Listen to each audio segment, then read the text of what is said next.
Alors la valeur ajoutée de passer par une agence, c'est qu'on travaille avec un professionnel qui connaît le métier. Tous les propriétaires qui veulent faire de l'investissement locatif devraient avoir des notions de yield management. Je dirais qu'aujourd'hui, ce que recherche le locataire, c'est tout d'abord un bon emplacement, une bonne localisation. L'essentiel, c'est de consulter un professionnel.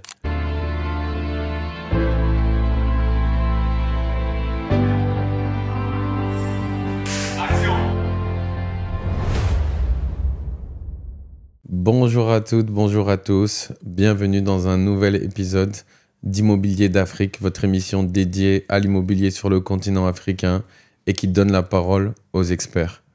Aujourd'hui, j'ai le plaisir et l'honneur de recevoir une grande experte de l'immobilier, une très bonne expérience dans le domaine, Kardiatou Ndiaye, qui va se présenter dans un petit instant. Juste pour vous donner un peu le contexte et ce qui m'a donné envie de recevoir Kardiatou Ndiaye, c'est une agence immobilière, Indépendance Immobilière, dont elle est directrice et propriétaire. Pour vous donner un ordre d'idée, c'est plus de 720 lots sous gestion dans cette agence immobilière. C'est plus de 48 immeubles de rapport au total pour 120 propriétaires. Sur les 3 dernières années, une croissance de plus de 18% du nombre de lots. Et surtout, un chiffre qui m'a particulièrement marqué lorsque je l'ai entendu, c'est 90% d'occupation à peu près sur les dernières années. Donc avec ce track record et avec autant de responsabilités dans le domaine de l'immobilier, il m'a paru nécessaire que vous puissiez assister à cet échange avec Madame Kardiatou Ndiaye, qui pourra partager avec nous son expérience, son vécu, ses ressentis sur le secteur. Et très certainement, cet épisode qui sera dédié à la gérance locative pourra vous aider, vous, dans vos projets d'investissement immobilier locatif, sur la meilleure manière d'aborder la maximisation de votre revenu locatif. Bon, sans plus attendre, après cette petite intro, je laisserai la parole à Kardiatou. Bonjour. Bonjour Marc, merci de me recevoir. Avec grand plaisir, ravi que tu aies accepté de venir parmi nous et d'échanger un petit peu avec nous. Donc on va faire une petite discussion décontractée autour de l'immobilier. Tu as un grand savoir, à chaque fois que j'échange avec toi, moi j'en sors grandi. J'ai la chance d'avoir eu quelques échanges et d'apprendre énormément de choses et d'avoir beaucoup d'humilité, de me rendre compte que dans ce secteur, on apprend tous les jours, on n'en sait jamais assez. Donc avant de débuter, est-ce que tu peux un peu te présenter et nous en dire un petit peu plus sur toi? Oui, donc je m'appelle Kardiatou Ndiaye, je suis, comme tu l'as dit, directrice d'une agence immobilière à Dakar, au Sénégal. Donc effectivement, nous avons 750 lots en gestion. Donc, nous avons plusieurs métiers, plusieurs activités au sein de notre agence. Donc, nous faisons de la gestion locative, du syndic de copropriété, de la transaction également, achat-vente, et puis du conseil en immobilier. Donc, 750 lots en gestion. Dans ces 750 lots, nous avons à peu près 470 appartements et le reste se répartit sur des espaces de bureaux, des plateaux de bureaux, des locaux commerciaux, des villas bien entendu et quelques hangars. Grosso modo, voilà ce que nous faisons. Nous travaillons quasiment sur toute la presqu'île du Cap-Vert, entre Dakar Plateau et les Almadies, sur les zones résidentielles du Point E, de Fannes, de Mermoz. Voilà, nous sommes vraiment spécialisés sur Dakar. Incroyable. Alors avant de rentrer dans le cœur de l'immobilier, j'aimerais en apprendre un peu plus sur toi. Est-ce que tu peux nous raconter ton parcours et comment tu es venu à faire l'acquisition et à te lancer dans l'aventure entrepreneuriale d'avoir une agence immobilière dans une capitale vibrante comme Dakar? Oui, bien entendu. Je vais faire court. Donc, ça fait 13 ans maintenant que je suis installée à Dakar. Okay. Donc, je suis née et j'ai grandi à l'extérieur. Lorsque je suis venue m'installer il y a 13 ans maintenant, j'ai créé une société d'importation et de distribution dans l'agroalimentaire.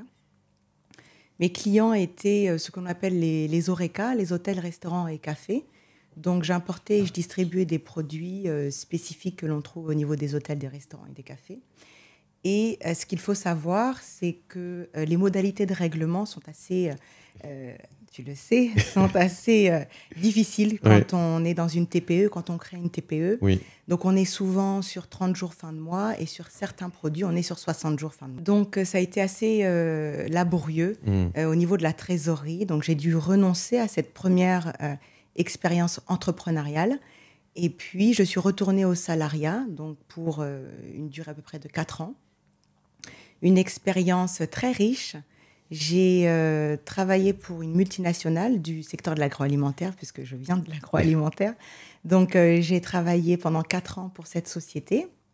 J'étais directrice donc pays, ce qu'on appelle country manager. Donc, je m'occupais du Sénégal, du Ghana et du Gabon pendant 4 années. Est-ce que tu me permets si tu peux citer le nom ou pas de cette entreprise ou... Je ne sais pas. Ok, alors on ne le dit pas. Vas-y, continue. Vas-y. On peut dire numéro 1 de l'agroalimentaire. Ok, voilà. Très bien, on a une petite idée. On a une petite idée. Donc, ça a été une très, très belle expérience, très enrichissante, puisque ça m'a permis en fait de développer mes compétences de gestion et mes compétences managériales sans le risque financier lorsqu'on est entrepreneur. Donc, ça a été 4 très belles années. Un groupe avec beaucoup de rigueur, beaucoup d'organisation, des process, et ça m'a vraiment permis de développer mes compétences en termes de management, de gestion du personnel et tout ce qui s'ensuit. Donc, ça a été une très, très belle expérience. Et puis, à l'issue de ces 4 années, la société a décidé de céder son activité sur les 3 pays, donc sur le Sénégal, le Ghana et le Gabon. Et il était un peu temps pour moi de trouver autre chose. Okay. Et cette très belle opportunité s'est présentée. C'est vraiment un concours de circonstances. J'ai appris donc que cette agence était à céder. Et je me suis positionnée. Donc, j'ai fait une offre d'acquisition. Je me suis vendue auprès de la propriétaire. Et puis, on a finalisé en 2018. Et j'ai pris officiellement la direction le 1er janvier 2019. Tu fais l'acquisition d'une agence immobilière qui est cinquantenaire. Effectivement. Tu viens de me le dire, donc je n'ai pas oublié, 1974. 1974. Donc, souvent, aujourd'hui, on met en avant l'entrepreneuriat. Et on encourage à créer des sociétés, créer des structures. Et toi, tu aurais pu créer une agence immobilière à zéro. Mais là, à ce moment-là, tu as fait le pari de racheter un fonds de commerce existant, une clientèle, des contrats de gérance locative. Raconte-nous un peu ton raisonnement qui t'a poussé à plutôt acheter plutôt que de créer à zéro. Alors, j'avais déjà tenté l'expérience de la création depuis zéro avec cette société d'importation et de distribution. Et ça a été très difficile. Ça a été très difficile parce que l'information sur le marché est assez difficile. Les études de marché sont laborieuses du fait du caractère opaque de l'information. Il est quand même difficile d'avoir des données fiables et des données fiables récentes. Donc, cette expérience-là, de créer depuis zéro, je l'avais déjà faite, j'étais déjà passée par là et je me suis posé la question, est-ce que tu es prête à faire de nouveau ce laborieux travail ? Non. Je n'avais plus envie. Ouais. Et puis voilà, dans la vie, parfois, il y a des choses qui arrivent à l'instant T. Cette opportunité s'est présentée à moi et je l'ai saisie et je me suis dit, c'est une très belle société. Au moment où j'en ai fait l'acquisition, elle avait donc 44 ans. La directrice et propriétaire de cette agence est une femme avec laquelle je suis toujours en contact, extraordinaire, qui a fait un travail formidable. Elle a hérité de cette agence de sa maman, puisque c'est sa maman qui l'a créée en 1974. Et j'ai vraiment pris ça comme une transmission presque mère-fille, femme à femme. C'est un très beau produit qu'elle m'a cédé. C'est une entreprise très bien organisée, structurée, avec beaucoup de rigueur. Et on a eu une transmission très fluide. Donc, je n'ai pas du tout hésité. Lorsque j'ai pris connaissance de cette session, je me suis renseignée sur ce que faisait l'agence, qui était la propriétaire à ce moment-là. Et puis, on a fait un premier entretien, un premier échange. Et voilà, j'ai été sous le charme. Waouh, j'ai plein de questions. La première, tu as mentionné tout à l'heure que tu as un peu vendu ta candidature ou ton offre, oui. Que tu as dû l'expliquer, la vendre. Oui. Et on pourrait croire que quelqu'un qui vend son business se dirait « je vends au plus offrant et celui qui me propose la somme la plus importante, je vends. Mais quand tu me dis ça, j'ai l'impression que la partie financière n'était pas uniquement le seul critère. Il devait y avoir d'autres critères que celle qui cédait avait en tête. Tu peux nous raconter un peu l'histoire derrière cet aspect-là? Oui, la partie financière n'était pas l'élément clé. Elle est importante, bien entendu, parce qu'on a une valorisation, on a un prix, on a un produit que l'on souhaite céder. Mais la transmission, la passation et la continuité de l'activité et la continuité de l'image qui a été qu'elle a été pendant ces 44 années était très importante. Donc, lorsque j'ai présenté mon offre d'acquisition, je ne me suis pas juste présentée avec un prix. Loin de là. Je me suis vendue. Je me suis vendue pour être en haut de la liste des acquéreurs potentiels, parce qu'il y avait plusieurs acquéreurs. Il y a même des acquéreurs qui, à ce moment-là, ont proposé plus que mon offre. Mais l'importance de qui achète, comment va évoluer, continuer à évoluer mon entreprise, comment va se dérouler la transmission. La transmission est très importante. C'était une entreprise familiale. Donc la transmission est très importante. Il y avait un peu, j'ai envie de dire, une personnification de la société. Lorsque ça s'est transmis de mère en fille, ça a été un moment clé pour cette personne lorsqu'elle a décidé de céder. À qui je cède? Comment je cède? Est-ce que la personne à qui je cède va continuer à représenter ce que nous avons créé, ma mère et moi, pendant X années? Donc, je précise toujours, oui, effectivement, je me suis vendue, j'ai dû la convaincre de me céder son entreprise. On a fait une très belle passation. Aujourd'hui, on est toujours en contact. C'est une femme pour laquelle j'ai énormément d'admiration. C'est une femme qui a beaucoup travaillé et qui a développé son activité à un niveau très fort. Donc, voilà. Je vais te partager un avis personnel. Dans ma courte expérience en Afrique de l'Ouest, 8 ans, j'ai vu ou j'ai entendu parler de beaucoup d'histoires où un fondateur charismatique ou une fondatrice charismatique crée une entreprise dans l'industrie, dans l'immobilier, dans l'agroalimentaire, un restaurant ou autre, et a un grand succès pendant des années. Mais après, quand il s'agit de la continuité, soit après sa retraite ou après son décès, eh ben, il y a souvent des ruptures. Où on dit un tel n'est plus là, monsieur ou madame un tel n'est plus là, c'est plus comme avant. Et donc, ce qui m'a amené à me poser la question de comment allons-nous faire, nous, sur le continent africain ou en Haïti ou dans la Caraïbe en général, comment allons-nous faire pour assurer ces transmissions et faire qu'un travail de 30 ans de connaissances industrielles, de procédures, de réputation, de contrats ne meure pas du jour au lendemain parce que la personne s'est absentée.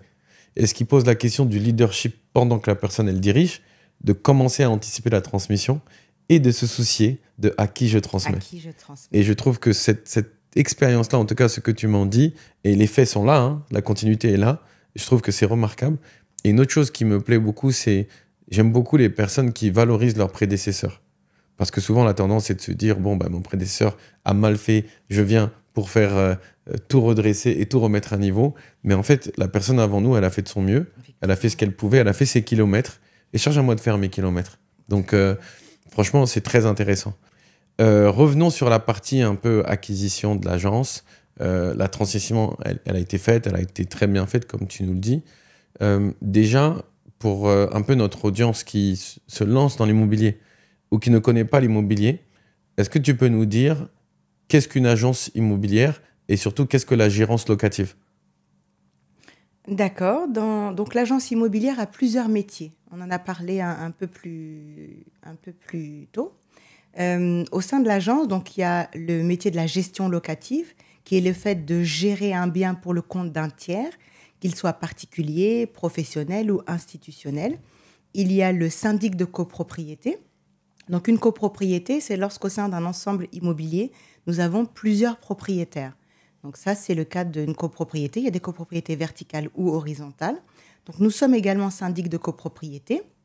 Un autre métier de l'agence immobilière, c'est la transaction, dans le cas de l'achat ou de la vente, et également du conseil immobilier. Moi, je parle pour notre entreprise. Ce sont les 4 grandes branches, en fait, que nous proposons, les services que nous proposons. La gestion locative, c'est vraiment notre cœur de métier. Ça représente à peu près 70% de notre chiffre d'affaires. Qu'est-ce que c'est? C'est lorsqu'un propriétaire décide de nous donner son bien à gérer, qu'il s'agisse d'un appartement au sein d'une copropriété, d'un immeuble complet à usage d'habitation ou à usage de bureau, d'une villa, de villas ou de locaux commerciaux. Ok. Et j'entends souvent sur le continent, quand tu parles d'immobilier, des personnes qui disent moi, je préfère gérer mon bien immobilier moi-même. C'est plus facile, c'est plus pratique et je vois tout et je m'occupe de tout.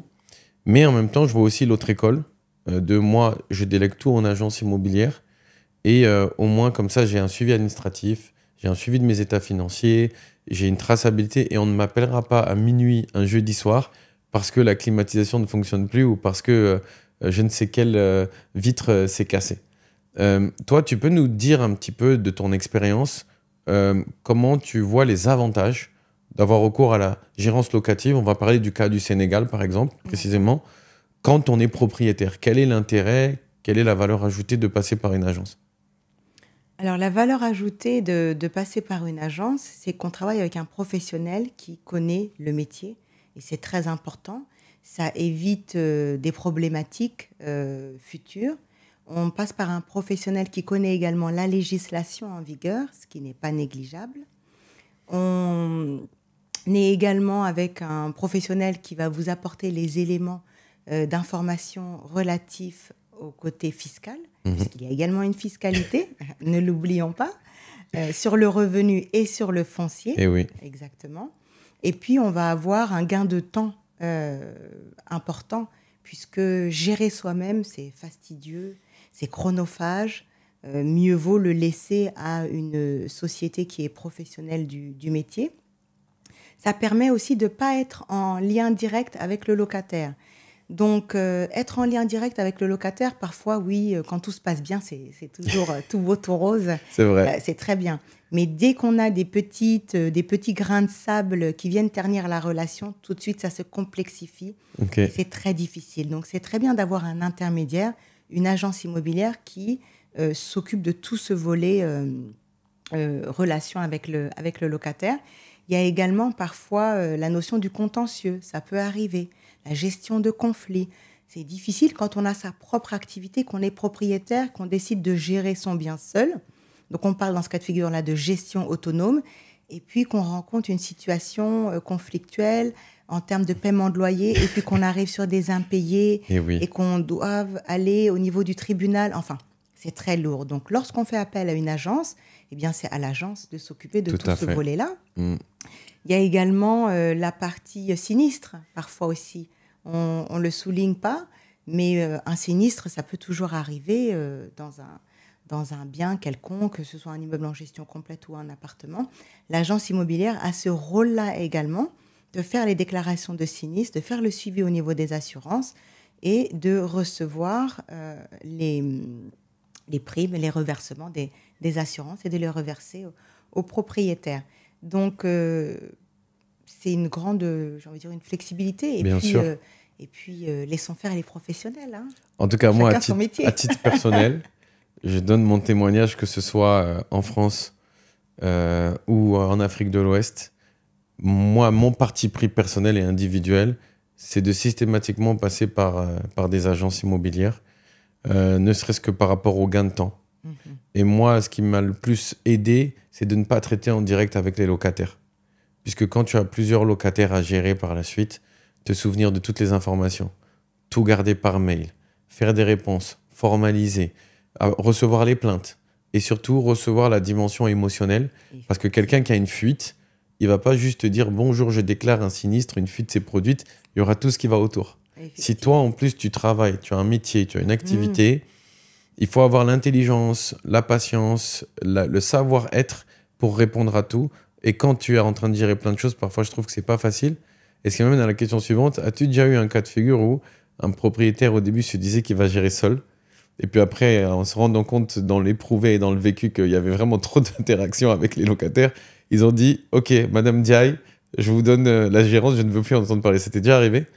Oui, ça nous est déjà arrivé, notamment un propriétaire d'un immeuble qui nous a dit, bon, je vous donne, mais pas tout. Je veux garder une partie. C'est mon immeuble, bon, c'est son immeuble, c'est son bébé, c'est son Bien sûr. premier immeuble, donc on l'entend très bien. Je vous donne la partie mise en location, la partie administrative, la partie financière, mais la gestion technique, je m'en occupe. Et puis, c'était plus gérable. C'était plus gérable parce que la gestion technique, qu'est-ce que c'est? Quand on gère un appartement, d'accord, mais quand c'est 20 appartements dans un immeuble et qu'il y a une fuite d'eau au sous-sol, qu'il y a un problème au niveau de la porte de garage parce qu'elle ne ferme plus, parce qu'il y a un détecteur de fumée qui s'est déclenché, un locataire qui a eu un problème quelconque dans son appartement. Alors au début, oui, on intervient, on répond, on a le sourire et tout ça. Et puis au bout d'un moment, ce propriétaire est venu me voir et m'a dit, Madame Diaye, c'est plus possible. Ouais, Et je lui ai dit, oui, monsieur, effectivement, vous savez qu'on a un service technique tout à fait. qui est dédié à ça et dont le rôle est de prendre en charge toutes les demandes et d'intervenir dans les appartements et également au niveau des parties communes. Donc au final, il m'a dit, oui, oui, oui, je vous laisse gérer l'entièreté de l'immeuble. Oui. Voilà la liste des prestataires et faites comme vous savez faire pour ce que vous faites pour l'ensemble des autres. Et je me revois dans ce propriétaire parce que c'est un truc au début que j'aurais pu faire. Dire je gère moi-même une partie, Voilà. mais après je me suis vite rendu compte que vaut mieux laisser aux professionnels les tâches les plus complexes. C'est leur métier, ils aiment ça, ils pensent à ça, ils sont professionnalisés, formés là-dessus et c'est le plus important. Nous allons maintenant faire le parcours clientèle de l'agence immobilière pour essayer de donner un peu une visibilité à ceux qui nous écoutent et nous regardent. On va commencer par le propriétaire qui recherche son agence immobilière. On va aller vers le locataire qui recherche son lot à louer. On va continuer vers le locataire qui vit dans son bien, dans son appartement.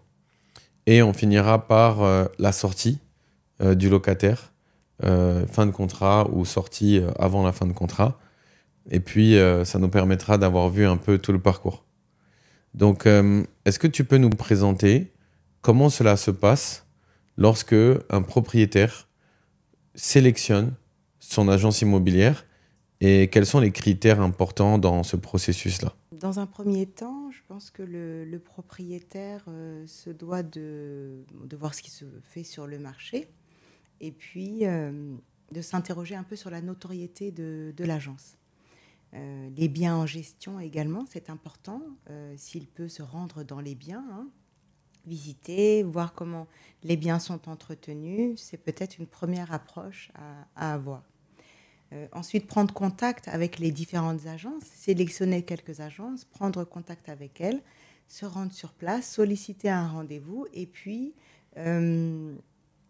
échanger donc, sur les modalités de la gestion, les conditions du mandat de gérance et puis essayer de sentir un petit peu, percevoir la qualité, quelle a été la qualité des informations qu'il a reçues.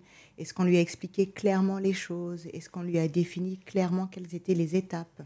Est-ce qu'il a pu poser les questions pour mieux appréhender en fait sa problématique et pouvoir faire un choix parmi les différentes agences?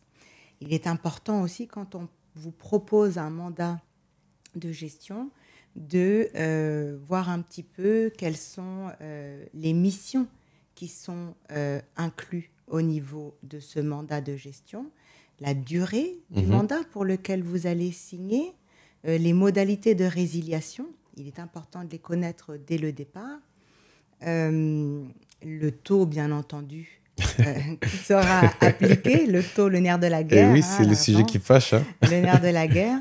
Le taux et sur quelle base ce taux est-il calculé? Est-ce qu'il est calculé sur un loyer TTC ou est-ce qu'il est calculé sur un loyer de base? C'est important également. Il est important également de vérifier s'il y a des prestations ou des facturations annexes. Il peut y en avoir parfois. Le point aussi que je conseille aux propriétaires de regarder et d'échanger, c'est sur la partie gestion des travaux. Surtout lorsque l'on donne un immeuble complet, même lorsqu'on donne un appartement. Puisque, comme vous le savez, l'agence va s'occuper de la maintenance préventive, il y a la maintenance curative, et puis il y a toutes les petites réparations qui peuvent avoir lieu. Donc, dans ce cas de figure, on peut choisir soit de définir un montant au-dessus duquel le propriétaire souhaite viser l'ensemble des devis et des factures pour s'assurer des montants qui lui sont facturés pour diverses prestations, réparation de clim ou autres, ou bien il peut décider de viser l'ensemble des devis. Donc ça aussi, c'est un point à voir, parce que si vous ne l'avez pas clarifié au tout début de la relation avec votre agence immobilière, ça peut amener des conflits. Bien sûr. Également. Donc, c'est important de voir cet aspect-là. Et puis, l'autre aspect également, c'est l'état de compte. L'agence immobilière doit vous fournir en fin d'année un état de compte annuel qui permettra de faire un récapitulatif de l'ensemble des mouvements qu'il y a eu sur votre compte propriétaire, les mouvements entrants, les loyers, les mouvements sortants, les factures qui ont pu être réglées pour votre compte. Il est important de disposer d'un état de compte annuel parce que ça va permettre au propriétaire de faire sa déclaration. Bien sûr. De revenus. Ok. Plusieurs petites questions. Là, on est vraiment au cœur du mandat de gestion et de la relation entre un propriétaire, admettons, d'un appartement. Donc, je prends l'exemple, monsieur Diarra est propriétaire d'un appartement aux Almadies. Donc là, on est en train de discuter entre l'agence immobilière et monsieur Diarra. Donc, il y a plein d'aspects qui rentrent en compte. Tout à fait. Tu as mentionné la différence entre des interventions préventives et curatives. Est-ce que tu peux expliquer la différence entre les deux ? Oui, les interventions préventives, je vais prendre un exemple classique que tout le monde connaît, la climatisation. On a une climatisation qui est installée. On doit faire l'entretien de la clim, au minimum tous les 6 mois. Donc ça, c'est de l'entretien préventif. Parfois, dans certains appartements, le propriétaire prend en charge cet entretien préventif. Donc, il faut s'assurer que cet entretien est fait à l'approche de la période chaude. Et en restant sur la climatisation, il y a le curatif. On peut avoir une fuite de gaz. On a tous connu des fuites de gaz au niveau des clims. Donc là, c'est du curatif. Ok. On répare une fois que le problème a été identifié. Ok. Et toujours pour l'appartement de monsieur Diarra aux Almadies, quelles sont les prestations administratives que l'agence fait pour le compte de son propriétaire, hormis les déclarations, enfin pas la déclaration, l'état récapitulatif des entrées et des sorties, mais quelles sont les prestations administratives que vous pouvez faire, par exemple ? Alors, les prestations administratives, elles vont commencer dès la mise en location du bien de M. Diarra. On continue avec M. Diarra. Allez.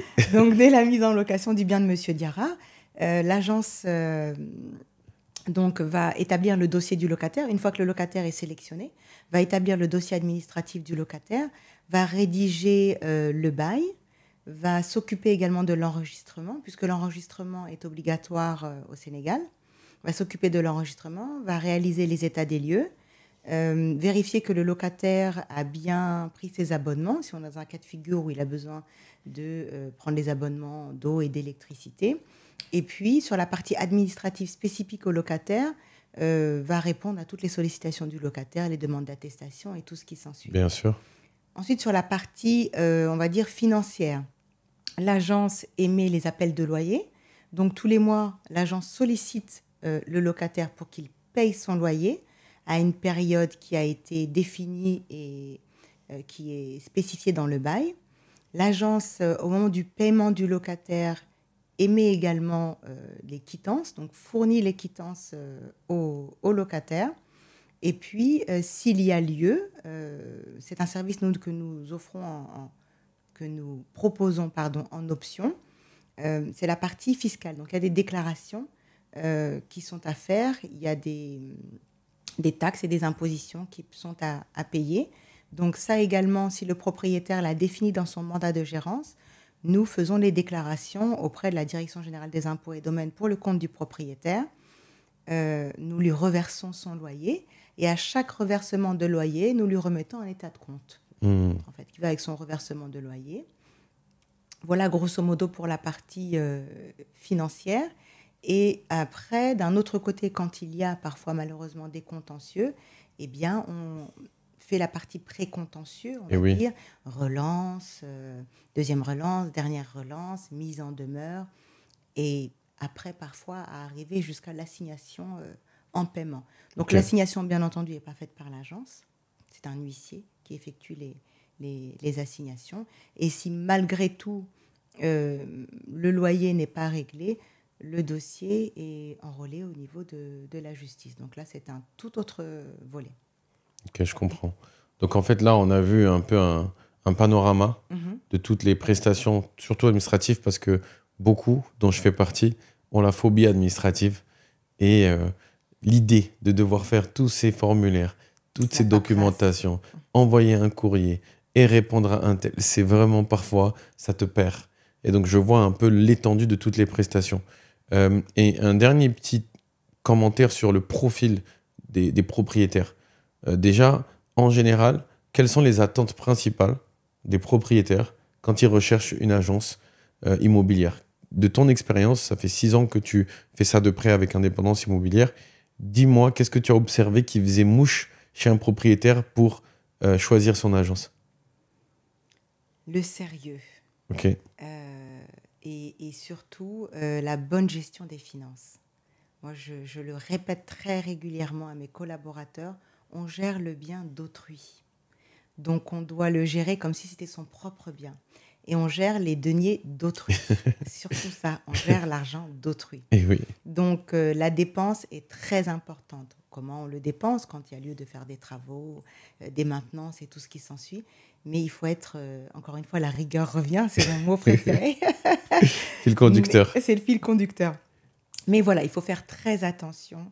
Le propriétaire, ce qu'il regarde, oui, c'est que l'information soit réelle, disponible, claire et fiable. La fiabilité des informations, c'est clé. Oui. Et puis, la rigueur dans ses finances.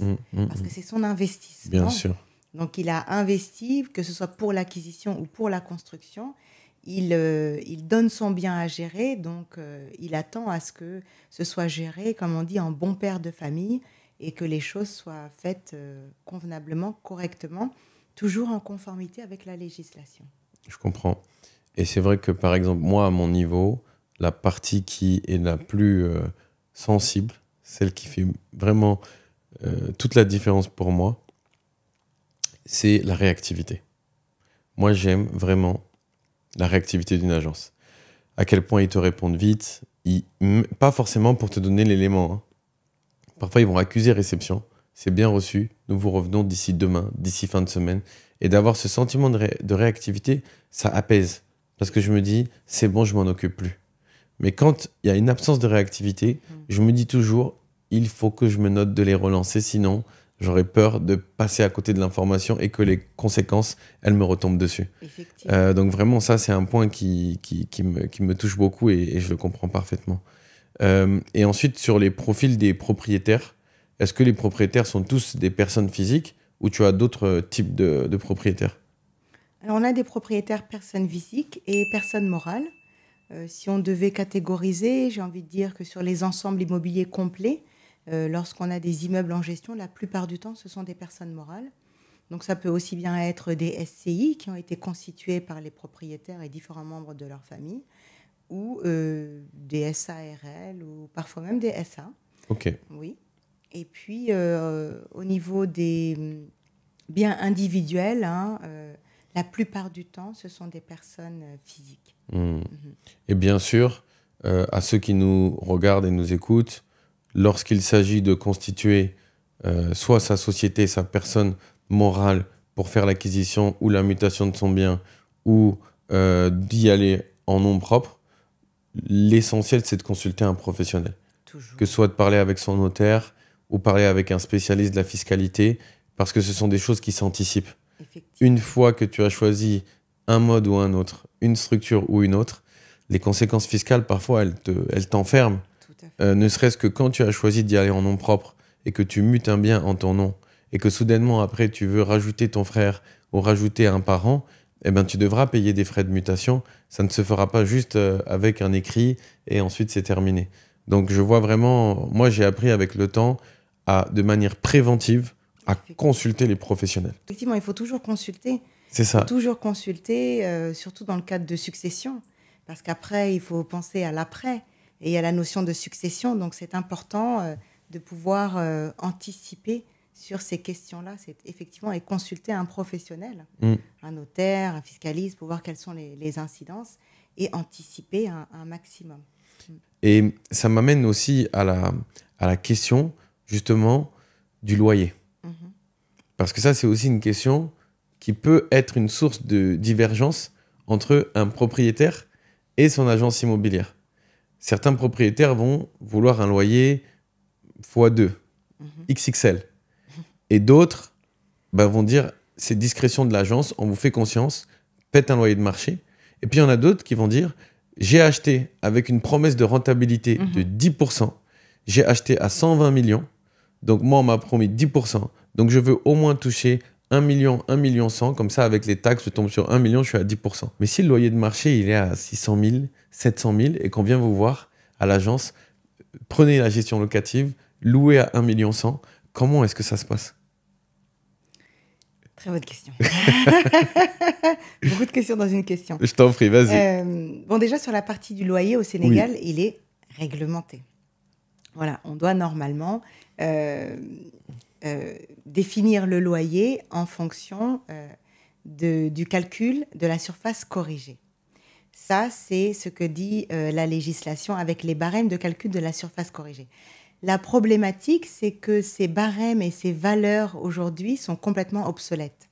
On a des valeurs de 2010, on est bientôt en 2025, tout se passe bien. Donc, 15 ans en arrière, les prix, les valeurs ne correspondent absolument plus. Donc, aujourd'hui, cette pratique, elle est malheureusement ou heureusement très peu appliquée. Donc, effectivement, on en vient à ce que tu disais, à savoir le prix du marché. Donc oui, on a parfois des propriétaires qui viennent nous voir avec ce discours. J'ai investi tant, je veux un minimum de loyer de temps. L'expression souvent, c'est « je veux ça dans ma poche ». Net. Net. Moins vos frais, moins les impôts, moins tout ça, je veux ça dans ma poche. Donc oui, d'accord. Moi, je suis toujours, j'écoute, je comprends, j'essaye de comprendre.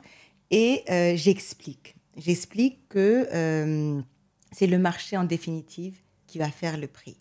On peut avoir un propriétaire qui est dans une résidence en copropriété. Tous les appartements sont loués à 1,6 million. Et il vient, il dit, je veux louer à 2 millions. Madame Diaye, je veux louer à 2 millions, je ne veux pas moins de 2 millions. D'accord, donc je l'écoute. Très bien. On arrive au moment où... on positionne les prix, il reste fixé sur son 2 millions malgré les explications, l'échange qu'on a pu avoir, très bien. Nous, lorsque on propose un produit et qu'on le propose au locataire, donc on donne le prix effectivement donné par le propriétaire, mais bon, c'est comme partout, le locataire va dire « Ah oui, bon, moi, mon budget est de 1,7 million par exemple, donc je ne peux mettre qu'1,7 million dans cette location. » Très bien. Nous avons bien entendu votre contre-proposition. Nous allons nous retourner vers le propriétaire. Le propriétaire dit « Non, Madame Diaye, je vous ai dit 2 millions. » Un mois passe. Le mois suivant arrive et ainsi de suite. Et on lui a présenté plusieurs offres et il a toujours refusé. 6 mois passent, il va se dire « Mince, j'ai quasiment en fait perdu 9 millions de loyer. J'aurais pu louer au premier locataire qui est un locataire sérieux, fiable, puisque son dossier aura été étudié au niveau de l'agence. Et puis, j'aurais pu avoir 9 millions de loyer sur ces 6 mois. Si j'avais loué à 1,5 million, je suis restée butée sur mes 2 millions. Et manque de peau, je n'ai pas trouvé de locataire. Donc, au final, au 7e mois, il va dire, bon, on y va. On y va. Donc, il faut... oui, il y a la réalité, le prix auquel on a acheté son bien, mais il y a la réalité du marché également. l'offre et la demande, pardon, et le positionnement du loyer. Donc, le réajustement se fera automatiquement. Bien sûr. Et je pense que tous les propriétaires qui veulent faire de l'investissement locatif devraient avoir des notions de yield management, revenu management, pour pouvoir, un peu comme les compagnies aériennes, un peu comme les hôtels, savoir qu'à certains moments donnés, je vais louer fort quand la demande est forte et je vais devoir m'adapter quand la demande est faible. Parce que un bien immobilier, un mois de loyer, c'est un inventaire qui est périssable. Ça veut dire qu'une fois que le mois est écoulé, je ne peux pas revenir en arrière pour relouer le mois dernier ou le mois d'il y a 2 mois. Et ton exemple, il est très parlant pour moi, puisque en laissant passer 6 mois, en perdant 10 millions, juste parce que je n'ai pas voulu perdre 300 000 par mois, en fait, combien d'années me faudrait-il pour rattraper ces 300 000, ces 10 millions, à base de 300 000 par mois, quand bien même je trouvais un locataire à 2 millions après. C'est-à-dire que même si après les 6 mois, il trouve son locataire à 2 millions, il faudrait que son 300 000 multiplié par au moins 3 ans sur 12 mois pour pouvoir obtenir l'équivalent de ce qu'il a perdu. Et donc, du coup, effectivement, parfois, c'est dur. Et il y a cette notion irrationnelle de la fear of missing out, la peur de louer trop bas, la peur de se faire avoir. Mais on est dans une économie de marché et l'adaptation, elle est essentielle. S'adapter, en fait. S'adapter, c'est essentiel et tenter d'être au prix le plus juste et le plus cohérent. Le prix cohérent avec son produit, avec la réalité du marché et avec la réalité économique également. Et pour tous ceux qui sont dans la diaspora, qui sont à l'étranger, en France, aux États-Unis, en Belgique, au UK, et qui veulent investir dans l'immobilier en Afrique, quel rôle particulier joue une agence immobilière dans la gérance de son bien immobilier ? Nous gérons des biens, effectivement, pour des propriétaires qui sont à l'extérieur. Donc, c'est jamais facile quand on est à l'extérieur. De toute façon, c'est quasiment impossible de gérer son bien en gestion autonome lorsqu'on est à l'extérieur. C'est beaucoup de complications. Et là, de nouveau, c'est une question de confiance, de fiabilité de l'information et de transparence dans les échanges, dans les éléments et surtout de toujours en fait garder un œil sur ses comptes, ne pas attendre qu'une année pleine se soit écoulée pour interroger l'agent. J'ai pas compris cette ligne-là en octobre 2023. Vous avez déduit 75 000 francs, ça correspondait à quoi? Non, il faut aussi que le propriétaire ait un peu de temps, en fait, s'accorde un peu de temps pour regarder sa documentation, s'accorde un peu de temps pour lire les emails. On reçoit tous beaucoup de documentation, beaucoup d'emails, mais il faut parfois aussi s'accorder un peu de temps pour lire, voir ce que l'agence immobilière a envoyé parmi tous les emails qu'on peut recevoir. C'est vrai. Et puis faire des échanges. Aujourd'hui, il y a WhatsApp, on appelle des propriétaires partout, on échange par email. C'est vrai. On se fait des meetings. Alors, on a des propriétaires qui sont aux États-Unis, on a des propriétaires qui sont en France, on en a même un qui est en Australie. Donc, oui, c'est possible. On peut se trouver du temps et voilà. Bien sûr. C'est envisageable. Et surtout que le revenu locatif, il est prépondérant, il est essentiel dans la mécanique d'investissement, de crédit immobilier, de rassurer sa banque. Donc, laisser au hasard le fruit des loyers, c'est très dangereux pour la fiabilité de son modèle. Surtout si je veux en faire plusieurs, en fait, il faut vraiment que je me structure à l'avance. Et à titre personnel, moi, depuis que j'investis en France, par exemple, j'ai toujours eu à cœur d'être proche des agences immobilières. Ça veut dire que même quand je voulais découvrir une nouvelle ville, je me rendais sur place, je prends mon TGV, je vais à Orléans, je vais à Lyon, je vais à Mulhouse, et je m'arrête, je vais à l'agence immobilière à côté de la gare, je vais à l'agence immobilière en centre-ville, je rentre, et je vois s'il y a une personne sympathique qui m'accueille. Et si je suis accueilli par une personne sympathique, le lien se crée, et après je reste très loyal et très fidèle. Et souvent, on me disait, mais comment tu as fait pour acheter dans différentes villes, pas forcément à Paris où j'étais? Et ben, je leur ai dit, le lien que je crée avec la première ou la deuxième ou troisième agence immobilière que je rencontre, la qualité de la relation, elle fait que la fidélité, elle s'inscrit. Et je vais même trahir un secret. Si dans une agence immobilière, j'ai côtoyé un agent ou une agent pendant 3, 4 ans, 5 ans, ça se passe très bien.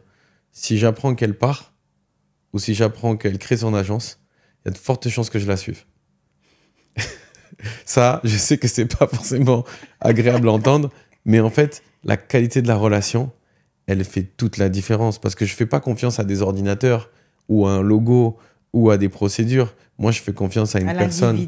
Et c'est pour ça que dans les agences immobilières, il y a vraiment cette culture de ne vous inquiétez pas, on est tous dans le même esprit, vous pouvez tous nous faire confiance. Et quand il y a ça, je reste.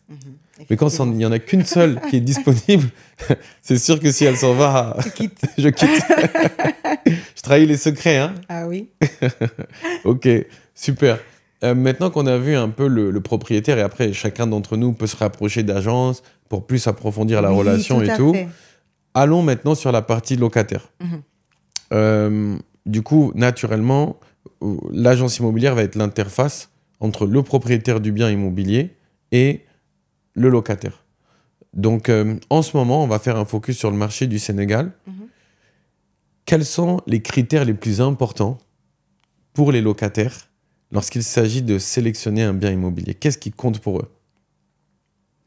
Alors, je vais parler de mon segment de marché. Parce que le marché est très vaste. Il y a différents types de produits. Il y a des produits d'entrée de gamme, de moyenne gamme, on peut plus ou moins dire de haut de gamme. Et donc, par rapport à notre positionnement au niveau de l'agence, je dirais qu'aujourd'hui, ce que recherche le locataire, c'est tout d'abord un bon emplacement, une bonne localisation. La bonne localisation, elle ne sera pas la même pour toi que pour moi. Et oui. Voilà. Elle va dépendre de quoi? Elle va dépendre de mon lieu de travail, de l'école de mes enfants, du lieu de travail de monsieur. Et tout ça, ça va être les éléments clés pour définir la localisation. Donc, une localisation, de beaux espaces, un logement neuf. Qu'est-ce qu'on entend par logement neuf? On entend un logement qui est dans ses 5 années, dans ses 5 premières années. Donc, une bonne localisation, un logement neuf, de belles superficies, une belle luminosité et un environnement direct sain. Ce qui n'est pas facile aujourd'hui parce qu'il y a beaucoup de construction. C'est vrai. On est vraiment dans un développement, on le voit partout. Hein, quand on ça construit de partout. Ça construit de partout. Donc ça, c'est difficile aujourd'hui, c'est difficile. Mais l'environnement direct sain, c'est important. La route bitumée. C'est vrai. Ce sont des choses basiques. Oui. Alors, je suis sur une belle avenue, j'avance, et puis dès que j'arrive un peu dans les ruelles, les ruelles, là, c'est pas bitumé. On est des femmes, on a des grands talons ici au Sénégal. Hein, donc, bon, c'est une petite anecdote, mais bon, ce sont des choses comme ça. Bien sûr. Voilà. Un environnement sain. Donc, on a dit luminosité, tout ce qui s'ensuit. Et puis, ce n'est pas uniquement l'appartement en tant que tel, le produit en tant que tel, mais tous ses accessoires. Les accessoires, quand on parle d'accessoires, on parle de quoi? On parle du stationnement. Dans les couples aujourd'hui, il y a 2 voitures. Dans les familles aujourd'hui, au minimum, il y a 2 voitures. Il y a 2 véhicules, monsieur, madame. Donc, la place de stationnement. On va également voir si on peut avoir un espace de stockage additionnel. Un box ou une cave, ça peut être très bien. Et puis, sorti de l'appartement et du stationnement, il y a tous les services annexes qui peuvent être dans une résidence aujourd'hui, à savoir la piscine, la salle de sport. On a des résidences avec un coach. Donc ça, c'est un vrai plus. Dans certaines résidences, le propriétaire a mis en place un coach. Voilà, c'est tout ça qui est très important. Bien entendu, en termes de sécurité. La sécurité 24 heures sur 24, 7 jours sur 7. Et puis, le groupe électrogène, on a encore un peu, même si on n'en a plus beaucoup, on a encore un peu de délestage, de coupure d'électricité. Donc, un groupe électrogène, bien entendu. L'ascenseur, je n'en parle plus, automatique. C'est devenu un standard, bien sûr. Et puis, voilà. Non, mais ça fait déjà beaucoup de critères. Et dans l'émission, je fais souvent référence à 5 piliers importants. Un, c'est le client au centre de tout. Donc ça, c'est trop important. Je vais poser une question là-dessus. La connaissance technique, financière, maintenance, etc. du produit. La partie juridique administrative. le mindset lié à l'immobilier et les compétences sociales. Et là, je vais vous poser une question sur le premier, le client roi, entre guillemets, le client au centre. Parce que souvent, quand tu vas acheter un bien immobilier et que tu rencontres un commercial en VFA, il va te dire et te mettre en avant plein de services. La piscine, la salle de sport, la salle polyvalente, etc., etc. Mais in fine, celui qui détient la vérité, c'est la réalité du locataire qui arrive en visite, qui observe. En plus, ils sont très bruts, n'est-ce pas? Pour avoir fait quelques visites avec des personnes ou moi-même faire des visites, alors ils sont cash.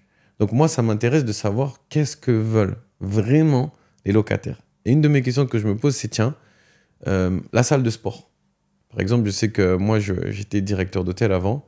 Et souvent, quand tu discutes avec les clients, ils te disent, moi, à chaque fois que je fais ma valise, j'ai mes petites affaires de sport qui sortent jamais de mon sac. Qui sortent jamais. La paire de baskets qui sort jamais. Mais pour me donner bonne conscience, je l'ai amenée. Est-ce qu'on est sur un cas de figure pareil sur la piscine et la salle de sport où vraiment il y a des usages où c'est juste un accessoire de prestige dans l'immobilier haut de gamme, hein, je précise? Oui, bien entendu. C'est utiliser la piscine, les enfants. Ok. Ça, vraiment, les enfants utilisent la piscine. Pas tous les jours, bien entendu. Ils sont à l'école. Ouais. Mais la piscine est utilisée. Donc ça peut faire la différence. Oui, ça peut faire la différence. La piscine est utilisée. La salle de sport aussi est utilisée. Bon, après, la fréquence de l'utilisation, c'est difficile à dire. Mais c'est utilisé parce qu'il suffit que vous ayez un peu de retard dans l'entretien d'une machine, par exemple. Le locataire va vous le faire savoir. Les locataires, donc vous savez que la salle est utilisée. Ça, c'est des preuves concrètes. Les salles sont utilisées. Okay. La personne qui fait l'entretien va vous dire oui, que c'est utilisé. Et c'est pas juste de la décoration additionnelle au rez-de-chaussée, c'est utilisé. Pourquoi? On n'a pas tous la possibilité ou l'envie. Tout le monde sait quand on rentre le soir. Ressortir. On est fatigué. C'est difficile. On est fatigué la plupart du temps. À partir du moment où on s'est posé à l'intérieur, c'est difficile. C'est vrai. Mais se changer rapidement, aller au rez-de-chaussée. C'est vrai. Il n'y a plus d'excuses. Il n'y a plus d'excuses. Pour faire sa séance. Il n'y a plus d'excuses. Ou le matin rapidement, ou même entre midi et 2. C'est vrai. Même entre midi et 2. Donc, c'est un vrai plus. Donc, encore un avantage pour moi crucial, et dans d'autres épisodes, on en a parlé, collecter des données, collecter des informations, ne pas investir avec le doigt mouillé, le hasard, un tel m'a dit, j'ai un oncle qui dit que. C'est vraiment d'aller au contact de ceux qui reçoivent les coups de téléphone. Bonjour, merci d'entretenir le vélo, merci d'entretenir le banc. Quand on parle avec des personnes qui reçoivent ces coups de fil, ils savent ce que le client final veut vraiment et surtout ce que le client final est prêt à payer ou non. Il y a quelque chose que j'ai observé, tu me dis si ça te parle, c'est qu'en fait, avec maintenant l'augmentation de la démographie, avec l'augmentation du nombre de véhicules, avec certains travaux qui se déroulent, je prends le cas de Dakar par exemple, les embouteillages, la congestion sur la route est devenue très intense, très dense. Et donc du coup, le temps de trajet, la distance de trajet pour aller d'un point à un point autre, elle a pris des proportions incroyables. Et donc finalement, maintenant, il y a des quartiers qui sont presque des villes à part entière et on ne va pas habiter dans une autre ville quand on travaille. Donc comment est-ce que ça joue sur les loyers in fine? Ça veut dire qu'il y a des quartiers, j'imagine, qui prennent beaucoup de valeur et des quartiers peut-être qui en perdent un peu à cause de cette notion d'embouteillage. Toi, qu'est-ce que tu as observé? En tout cas, moi, j'ai observé ça en parlant avec des amis. Toi, qu'est-ce que tu as pu observer? Effectivement, il est de plus en plus difficile de se déplacer à Dakar. Il y a énormément de véhicules. Les voies d'accès sont assez limitées et on a vraiment besoin d'un gros travail au niveau de l'urbanisme, des routes et des voies d'accès. C'est un point qu'on a un peu évoqué tout à l'heure dans les critères de sélection. Lorsqu'on a un locataire, la première question qu'on va lui poser lorsqu'il recherche, c'est « Où travaillez-vous » et quelle est l'école de vos enfants, en fait. Et en fonction de ça, je travaille au plateau, les enfants sont au plateau, on ne va jamais lui proposer un bien aux Almadies. Alors parfois, on a une partie de la clientèle qui, parfois des expatriés, qui veulent absolument la vue mer. Absolument, les Almadies, ils ont entendu parler des Almadies, ils veulent les Almadies, ils veulent les Almadies, ils veulent les Almadies. Ok, d'accord. Alors, on va faire une première sélection, qui sera proche de leur lieu de travail, s'ils travaillent au Plateau ou à Mermoz. Et puis, on va leur proposer quelques produits aux Almadies. Je me sens visé, là. Je suis comme ça. En tout cas, j'ai longtemps été comme ça. Voilà. Et puis, on va faire le trajet en pleine période de bouchon, quoi. Ok. Voilà. Pour lui faire comprendre que ça va être vraiment très difficile. Vous le faites, ça? Et que ses enfants vont souffrir. Attends, que je comprenne bien. Pour démontrer la difficulté des embouteillages, vous leur dites, faisons-le une fois juste pour le tester. Oui, parce que c'est important quand même. Vrai. Parce que c'est le lieu de travail, le lieu de vie. On travaille au Plateau, on a les enfants au Plateau, on vit aux Almadies, mais c'est un enfer pour les enfants. Et c'est un enfer même pour l'individu, même le matin, il faut qu'il soit sur la corniche avant à 6h50 pour arriver à 7h45 en ville. Et surtout quelqu'un qui ne connaissait pas Dakar. C'est ça. Et la plupart du temps, ce sont des gens des expatriés qui s'installent à Dakar et qui disent « je veux absolument être aux Almadies ». Oui, vous travaillez où? En ville ou à Mermoz. Bon, on peut vous proposer d'autres produits dans d'autres endroits. Non, non, non.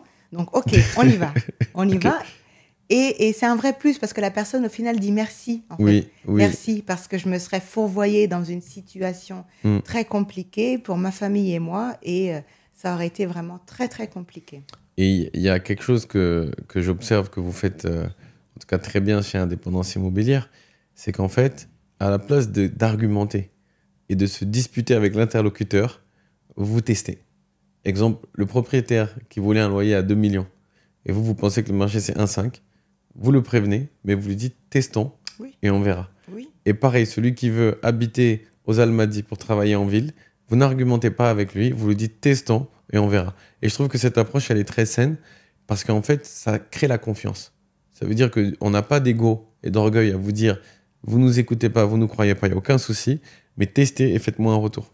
C'est important. Il faut avoir beaucoup d'humilité. C'est vrai. Il faut avoir beaucoup d'humilité, écouter son interlocuteur, essayer de le comprendre, pourquoi il souhaite ceci, quelle est son approche, quelles sont ses attentes. On l'écoute et après, on l'oriente et il s'oriente seul par des faits, en fait, au final. Et moi, toujours dans une logique du locataire, parce que le locataire, c'est le maître du jeu. Quand je fais de l'investissement locatif, c'est lui qui fait la pluie et le beau temps sur la pérennité de mon investissement. Donc, je veux souvent comprendre les mécaniques de décision du locataire pour pouvoir, moi, faire le bon investissement. Et je vois de plus en plus de projets immobiliers dans lesquels des promoteurs construisent et ne proposent aucune place de parking à certains lots.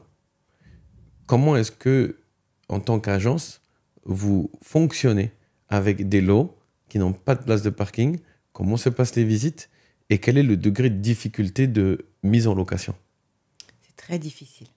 Louer sans place de parking, c'est vraiment très difficile. À moins qu'il s'agisse d'appartements de petite superficie.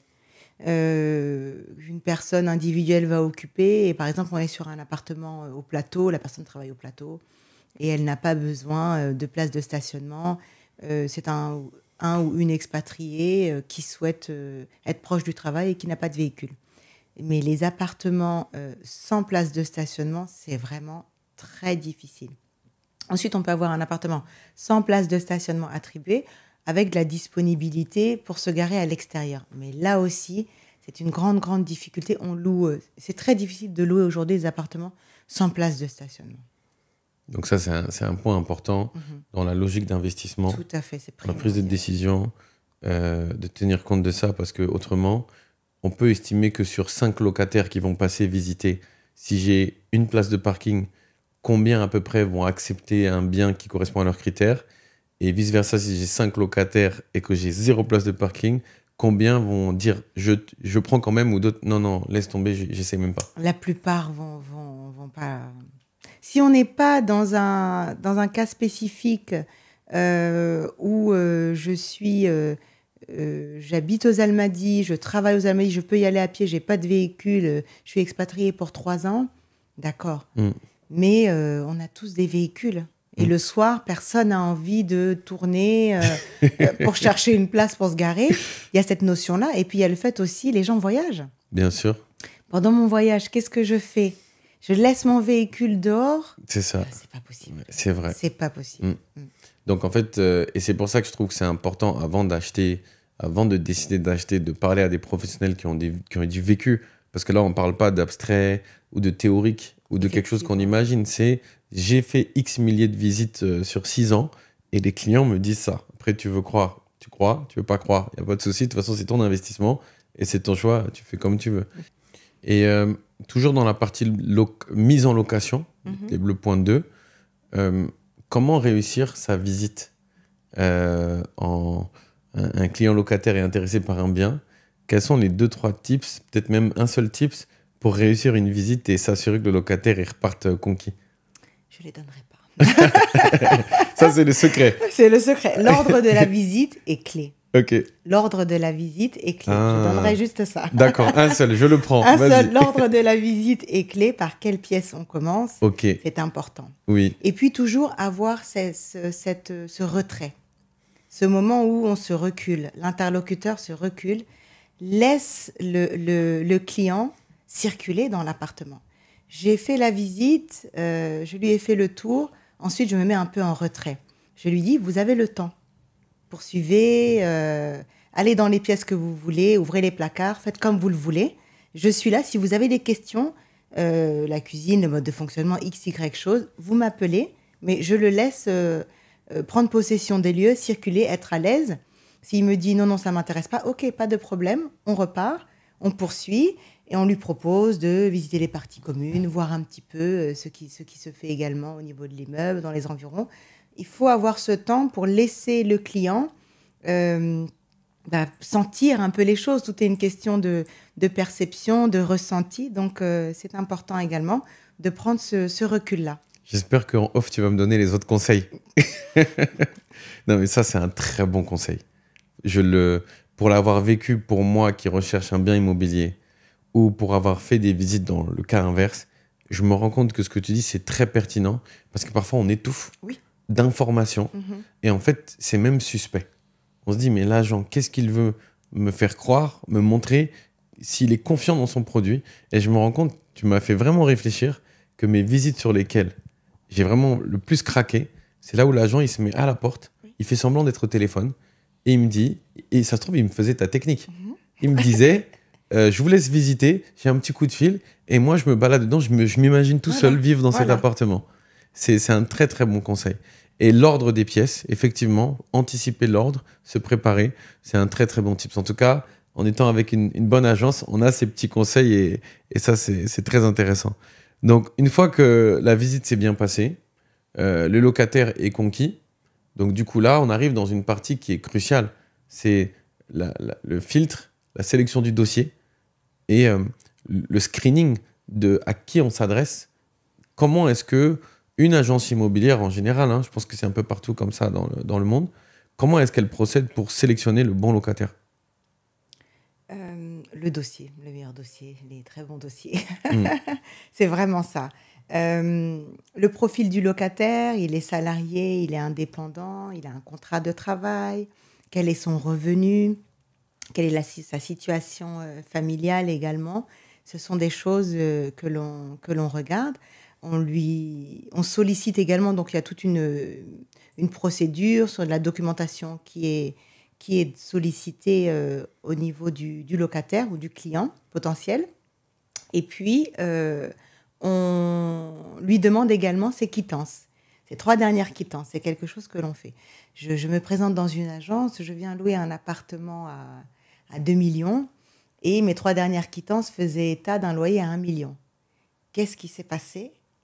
Pourquoi? Qu'est-ce qui me permet aujourd'hui de venir et visiter et de poser ma candidature pour un appartement à 2 millions. Qu'est-ce qui s'est passé? J'ai changé de travail, j'ai gagné au loto, j'ai fait quelque chose. Donc, ce n'est pas exclusivement le contrat de travail. Oui. Donc, on demande un contrat de travail, les attestations de travail, on regarde un petit peu donc, au niveau des quittances et puis l'employeur également. Qui est l'employeur, depuis combien d'années est-ce qu'il est dans ce travail, c'est un CDD, c'est un CDI, sa situation familiale, son épouse ou son époux si c'est une dame. Et puis le point des quittances également, ça permet de voir à quelle période le locataire a payé ses précédents loyers. C'est Bien important sûr. également. Et du coup, je me demande, la plupart du temps, on dit que le CDI est sacré. C'est un petit peu le premier instrument de mesure du sérieux d'un candidat. Est-ce que vous êtes amené aussi à accorder une location à un CDD de 1 an ou de 2 ans? Comment est-ce qu'on fait quand c'est comme ça? Alors, quand le dossier financièrement n'est pas assez solide, on sollicite un garant. On va demander au locataire, on ne va pas lui fermer la porte, mais on va lui demander est-ce qu'il a un garant qui peut compléter son dossier financier et qui figurera sur le bail. Sur le dossier. Donc, en cas de défaut de paiement, on se rabat sur le garant. Très bien. Et ça, c'est vraiment très théorique. Je me demande, est-ce qu'un super dossier CDI, depuis longue date, monsieur, madame travaillent, les deux sont en CDI, des très bons avantages, mais la personne, elle est prête à payer 1 million, alors que le loyer affiché était de 1,2 million. Et j'ai quelqu'un qui est prêt à payer 1,2 million, voire 1,3 million, aucun problème, mais avec un dossier qui est pas très solide. Il n'y a pas les contrats, etc. Comment vous fonctionnez? Est-ce que vous recommandez un ou un autre dossier aux propriétaires? Et généralement, comment les propriétaires réagissent à ce cas de figure? Qu'est-ce qui les attire le plus?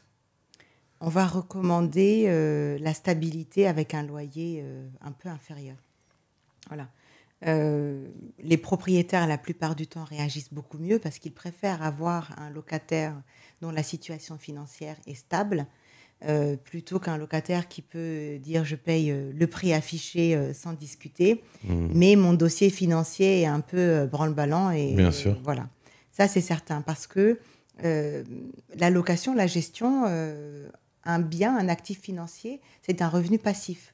Donc, l'objectif, c'est de pouvoir s'assurer ce revenu passif sur la longue durée. Ça revient un petit peu à ce qu'on disait tout à l'heure par rapport au positionnement du loyer.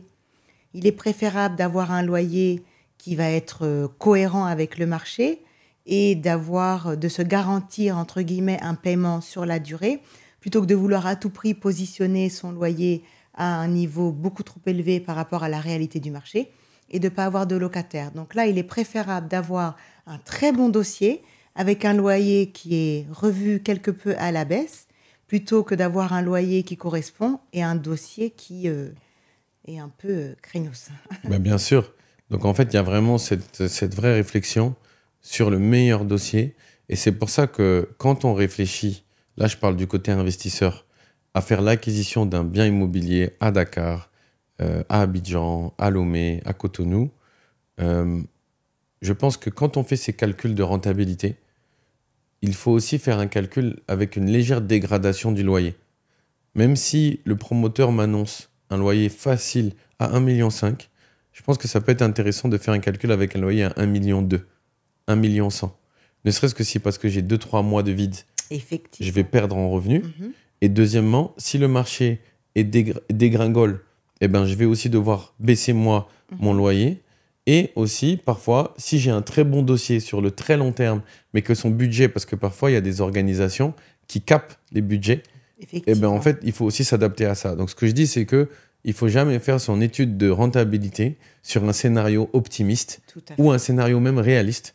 Il faut toujours le faire sur un scénario un petit peu plus que pessimiste. Comme ça permet de se dire, dans le pire des cas, voici le minimum. Est-ce que le minimum est acceptable? Sinon, le risque est trop élevé. Effectivement, il y a cette notion-là. Il y a également d'autres charges qui viennent s'ajouter.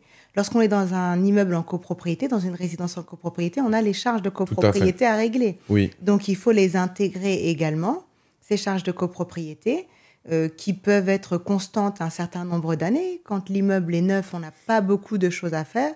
Et puis, vient 7 ans, 8 ans, un ravalement de façade. Bien sûr. Donc là, on va devoir investir un montant plus important sur le loyer que l'on percevait par rapport aux années précédentes. Donc, effectivement, il ne faut pas, dans son calcul de rentabilité, se fixer sur le loyer maximal constant, comme si on pouvait louer pendant 10 ans au même loyer sans jamais avoir de mois de libre.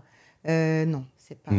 Absolument. C'est pas la meilleure situation et la meilleure option. Et un autre tips, pour moi, qui me paraît important, c'est que quand je vais acheter un bien immobilier, et que je veux faire un investissement locatif, si je fais un crédit bancaire, la banque va me demander un maximum de pièces pour justifier l'équilibre du montage, c'est sûr.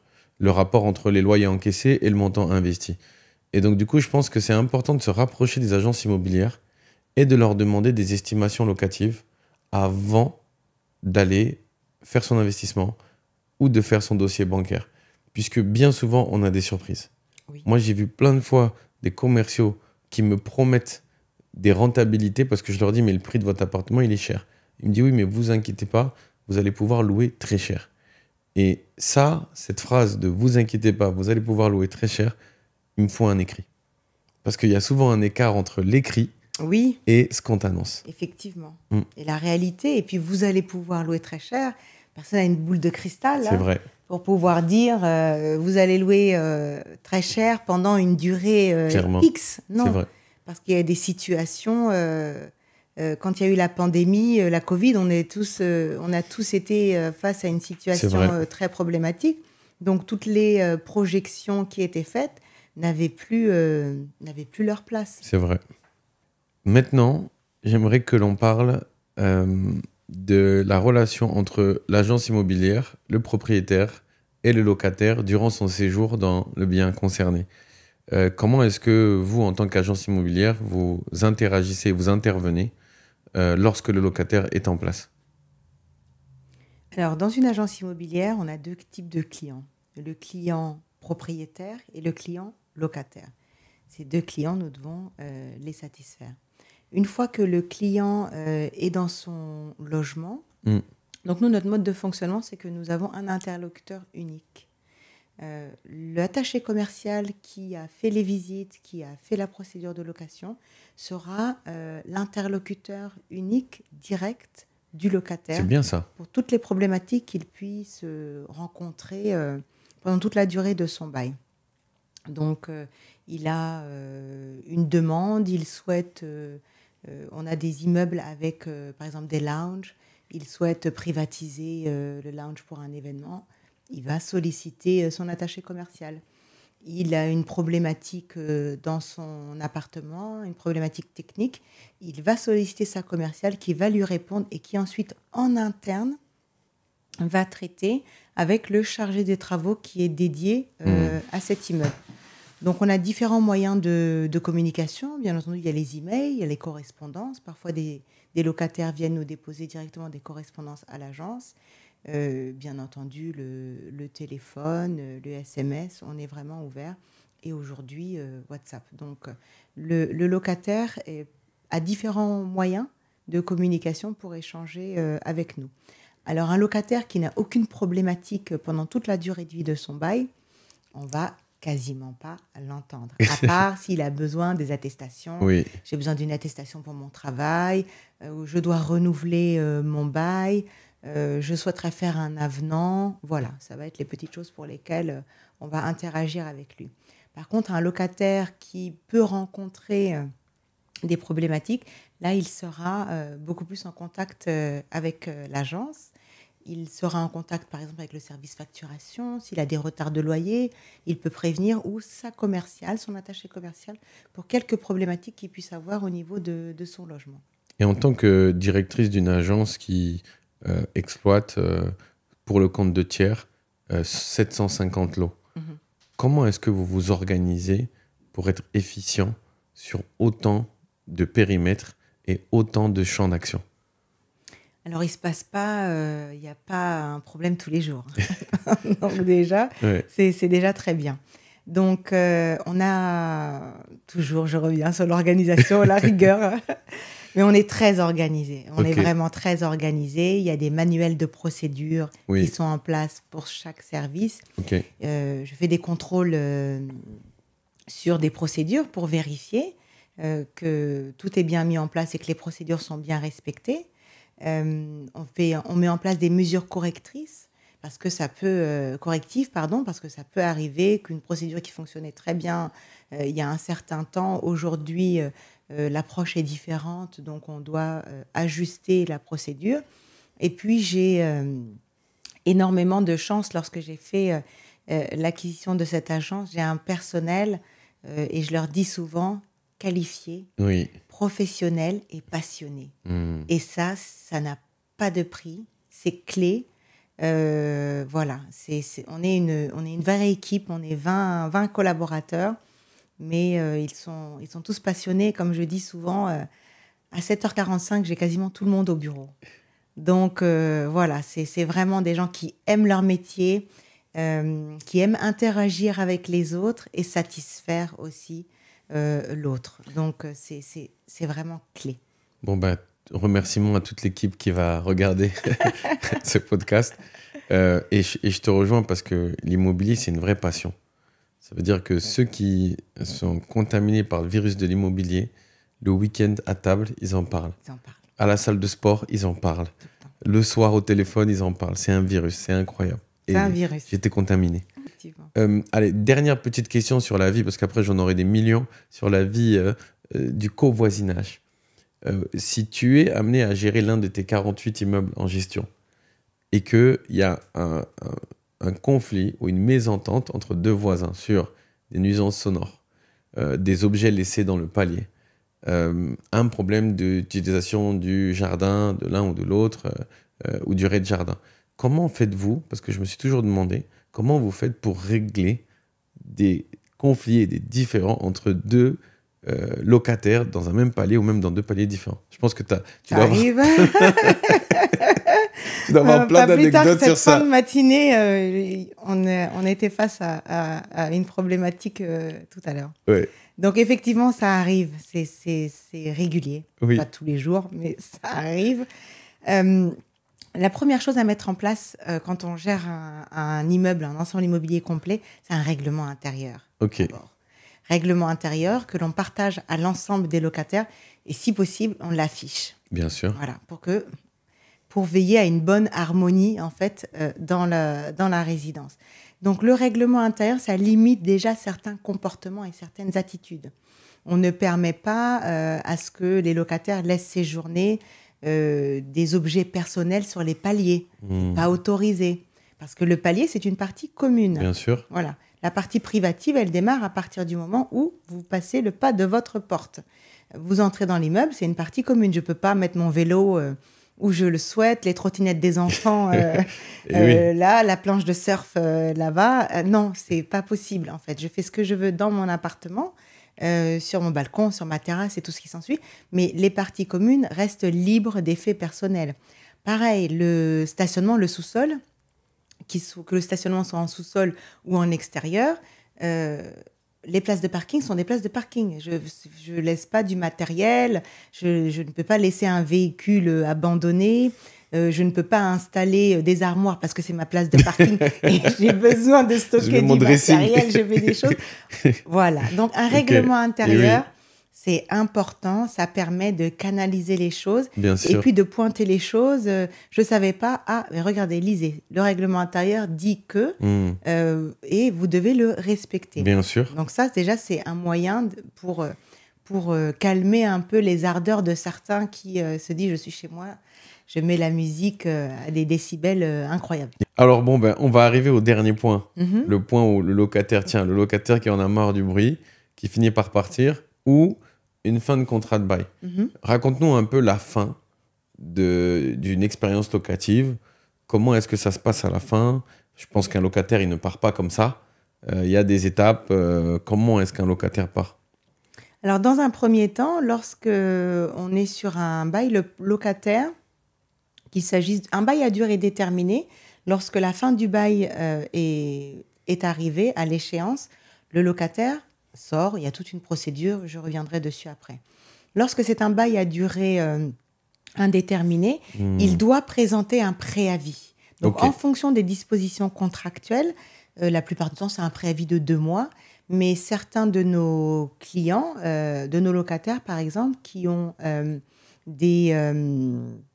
d'autres dispositions contractuelles, du fait de leur clause diplomatique, ils peuvent être amenés à quitter le pays ou être mutés sur un délai qui est plus court. Donc, la plupart du temps, nos locataires expatriés d'organisations non gouvernementales qui ont des clauses diplomatiques ont un préavis d'1 mois. Pour les autres, ce sera 2 mois. Donc, le locataire présente son préavis, soit par email ou par correspondance qu'il fait décharger. Donc, nous en accusons réception et nous l'informons que nous allons réaliser un pré-état des lieux. Donc, nous confirmons avec lui sa date de sortie, la conformité de son préavis, et puis nous établissons un pré-état des lieux. On convient d'une date. Donc, la commerciale qui s'est occupée de l'état des lieux d'entrée va réaliser ce pré-état des lieux. Ce pré-état des lieux, il va servir à quoi? À dire au locataire, n'oubliez pas, suivant vos dispositions contractuelles, à la sortie, vous devez faire ceci, cela, cela. Repeindre, faire les révisions de plomberie, réviser l'électricité, toutes les lumières doivent fonctionner. Voilà. Tout doit être conforme et procéder à vos résiliations. C'est important également. Donc, ce pré-état des lieux permet de lister les travaux qui devront être faits pendant la durée du préavis. Au moment de la sortie, il y a l'état des lieux définitif. Entre-temps, le locataire peut très bien dire « S'il vous plaît, proposez-moi un prestataire pour réaliser ma remise en état de l'appartement. Je n'ai pas envie de chercher, donc on le met en relation avec un prestataire qui va s'occuper de la remise en état de son appartement. » Au moment de l'état des lieux définitif, donc la commerciale et le locataire reprennent l'état des lieux d'entrée et on vérifie la conformité des installations avec l'état des lieux d'entrée.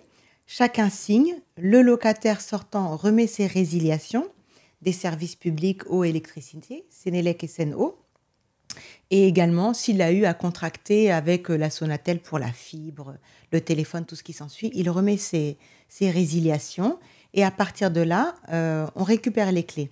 Et en interne, va démarrer la procédure de restitution du dépôt de garantie. Une fois que tout est conforme, on restitue au locataire son dépôt de garantie. Minoré parfois de certaines retenues. Exactement. S'il y a lieu, en fait, si la remise en état n'a pas été faite convenablement, donc on va le prévenir. Soit vous reprenez les défauts qu'on a eu à constater par rapport à l'état des lieux d'entrée, vous reprenez à votre charge et on vous restitue la totalité de votre dépôt de garantie, soit vous préférez que l'agence s'en occupe et dans ce cas-là, on déduira ces différentes factures de votre dépôt de garantie. Bien sûr. Donc je vois que l'entrée et la sortie, en fait, c'est très normé. État des lieux d'entrée, état des lieux de sortie et le rapport entre les deux qui génère ensuite les retenues éventuelles Tout à fait. Sur la garantie. Et au moment où il s'agira de relouer, il y aura une nécessité de faire des visites. Et comment est-ce qu'on fait pour faire des visites lorsque le locataire n'est pas encore parti? Alors, dans nos baux, par exemple, nous, spécifiquement, nous avons inclus un droit de visite. Un droit de visite pendant la période de préavis qui permet à l'agence, en fait, les jours ouvrés et les horaires dits de bureau, de visiter, en fait, l'appartement du locataire qui a déposé son préavis. Donc, dans nos dispositions contractuelles, on sollicite 2 jours par semaine pendant la durée du préavis à l'horaire qui convient le mieux à l'occupant. Bon, on est au Sénégal, il y a toujours une nounou à la maison ou quelqu'un qui peut être là et accueillir quand l'agent immobilier vient pour faire la visite avec un potentiel nouveau locataire. Et je pense que ça, c'est important à savoir sur le fait que le locataire est chez lui. C'est-à-dire que le propriétaire n'est plus chez lui. Dès lors où un locataire rentre, moi je l'ai appris quand j'ai commencé l'immobilier, tu n'es plus chez toi. Donc tu ne rentres pas quand tu veux, ton jeu de clés il ne t'appartient pas. Et il y a même des locataires, moi que j'ai eu, qui changent le barillet dès qu'ils rentrent. Oui.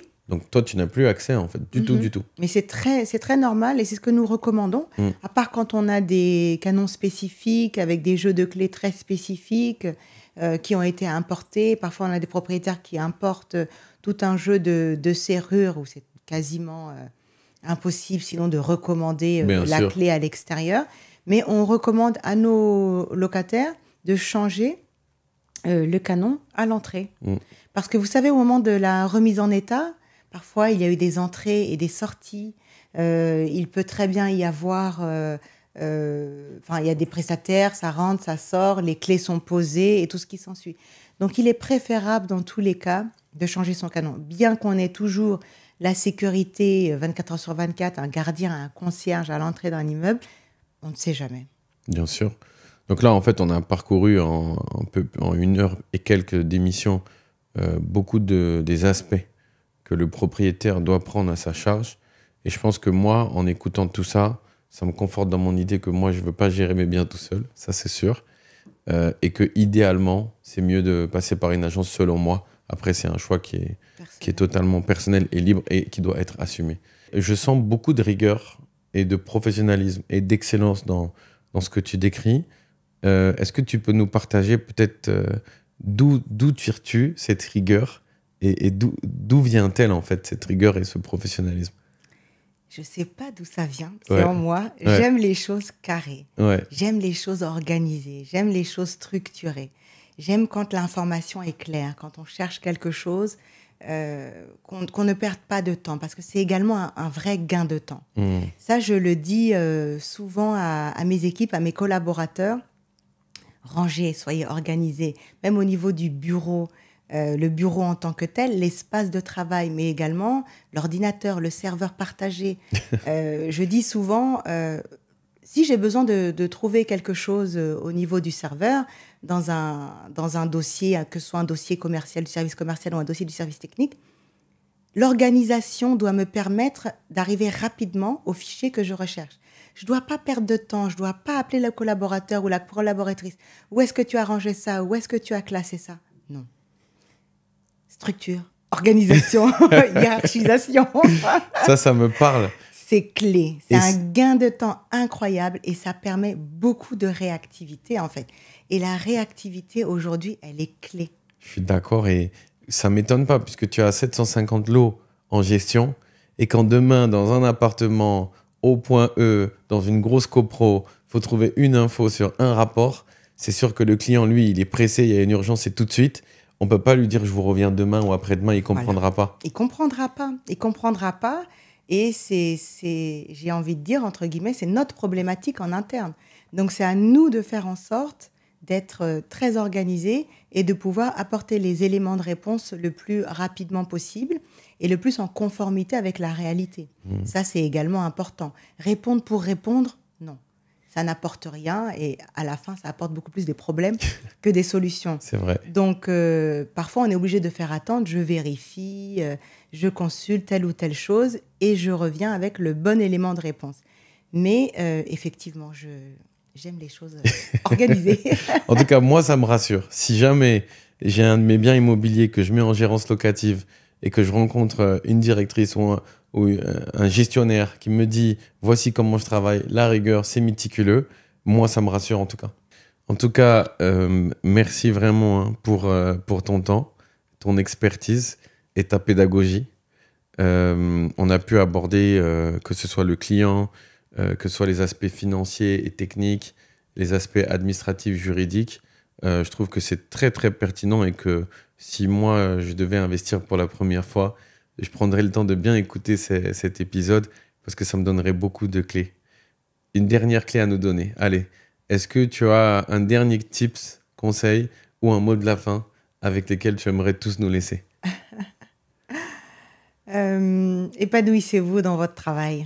C'est clé. Oui. C'est clé. Aimez ce que vous faites et puis les journées, peu importe qu'elles soient difficiles, voilà, à partir du moment où vous choisissez un métier que vous appréciez, que vous aimez, foncez. Et puis, c'est pas toujours facile. Et puis, ayez l'humilité de demander quand vous ne savez pas. Voilà. Ayez l'humilité de demander quand vous ne savez pas ou de prendre le temps pour répondre à une question. Et le mot de la fin, parce que j'en ai plusieurs au final. Vas-y, prends ton temps, vas-y.